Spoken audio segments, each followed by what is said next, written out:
Malik, and I'm a forex trader who also invests into economies and properties. I came to speak as a leader because I wanted to meet more people like me within the community and feel more safe.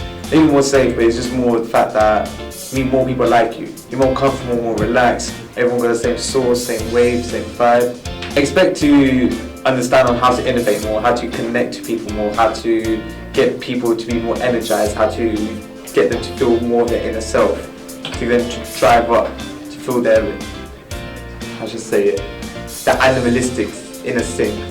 I want to become a speaker because everyone needs a voice, and if you in a community you don't have that voice, one person will need it. And I am a person who can't be quiet when something's wrong, even in a moral compass, like it is wrong, doesn't matter who it is.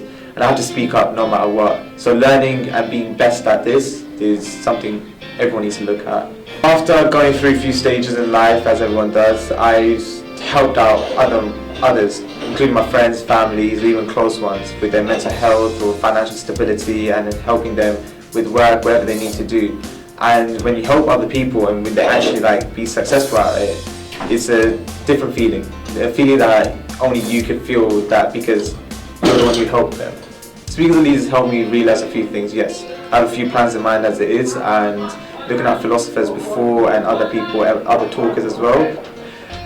The energy is the fact that everyone's getting up, dancing. I've been to many events before, many MLM events as well, but this one by far, speakers and leaders is the best so far I've been to. Already in the beginning, the energy was really jumping, dancing, punching. It was fun.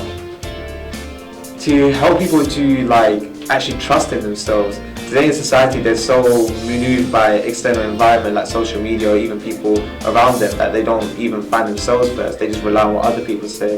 So being a speaker and a leader, let's say for forex or investments, people think it's scary. Take a risk in life.